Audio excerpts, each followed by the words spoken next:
Well, Arnie, you've been part of this tour for quite a while, but I'm not sure many people know how you actually got involved with the tour and how you actually got to know Mr. Uematsu. Could you give us a little bit of detail on that? Well, there's probably the the element of chance, really, with all that. But back in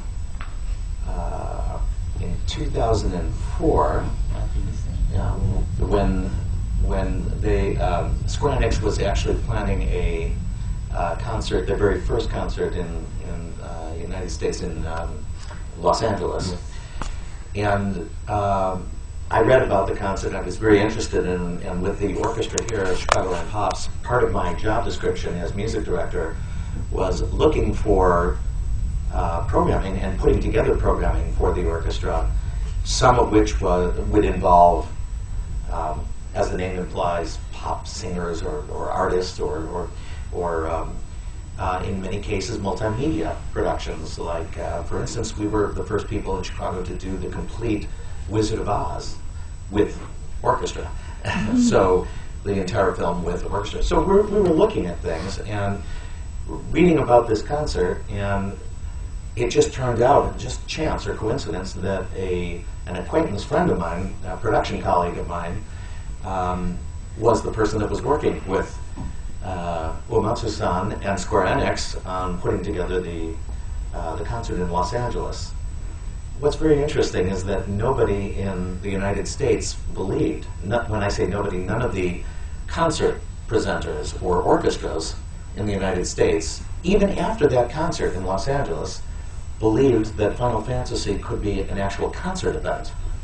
In other words, even though they had done that concert, they all kind of assumed that, well, there was convention going on, E3, or something was going on, and it's not really something that fans are interested in coming to.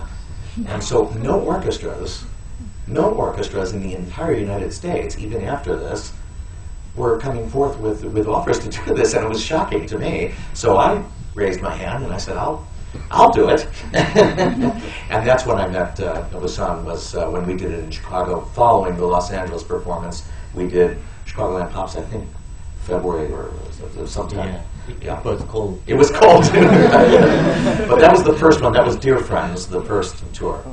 And at that point, after doing that concert, then I was asked to do the other, I think it was 5 or 6 concerts for Dear Friends, which was Atlanta Symphony, Detroit Symphony, San Diego.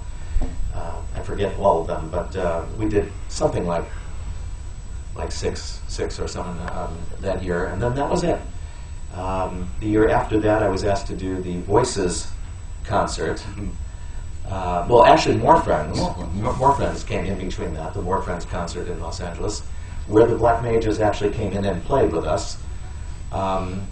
And then came Voices, where again the Black Mages were great, and that concert, of course, was in Tokyo.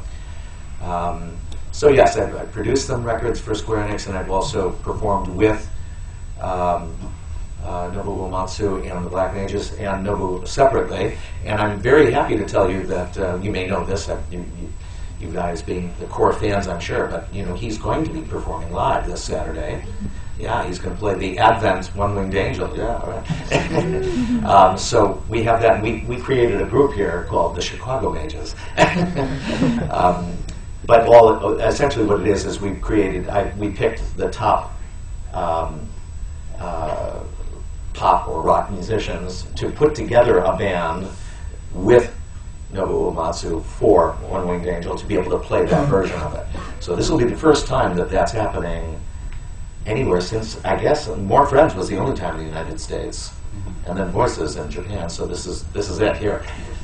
And I can tell you, we don't have plans for it next year as of right now.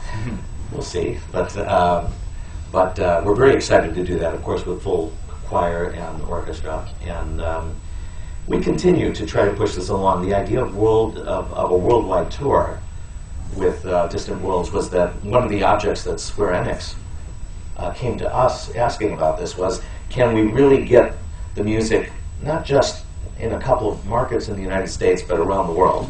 Really get it into Europe, get it into Asia, And the answer to that is yes, we now that we can, and the tour has grown quite a bit over the last couple of years.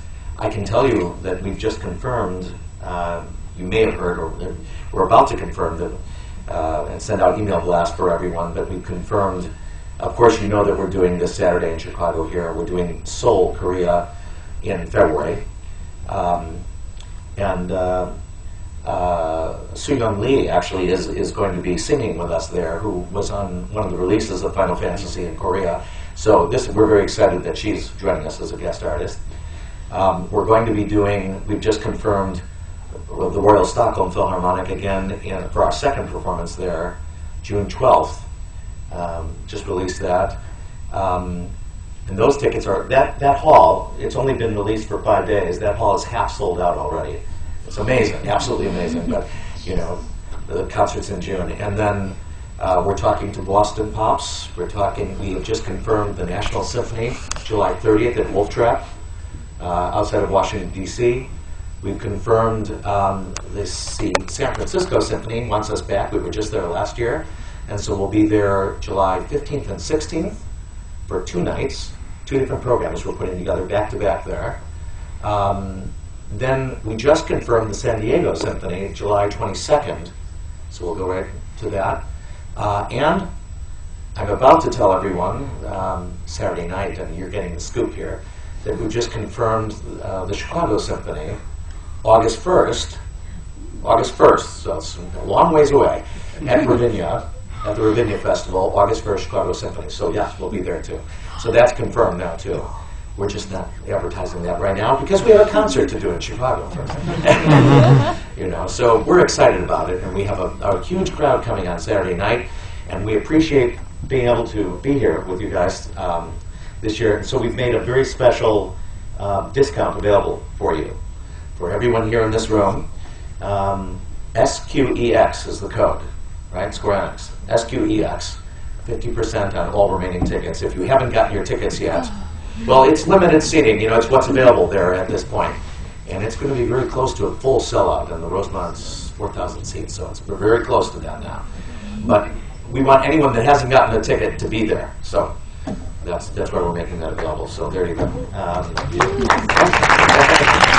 happy to do it. So I gave you a lot of information out of it. Speaking of origins, for Uematsu-san, how did you actually get into the game industry? 入った。他に音楽の仕事が当時なかったんですよ。作曲家になりたくて、僕ね、もともとね、映画音楽の作曲家になりたかったんですよ。でもそんな若くてコネクションも何にもない実績もない若い人がいきなり映画のなんかできないじゃないですか。だから当時は、ゲーム音楽しかなかったから始めたんです。He originally wanted to be a movie, like the soundtrack writer for the scripts, and no one would actually take him because he's so young. He has no connections. So then his last choice was to be a game songwriter.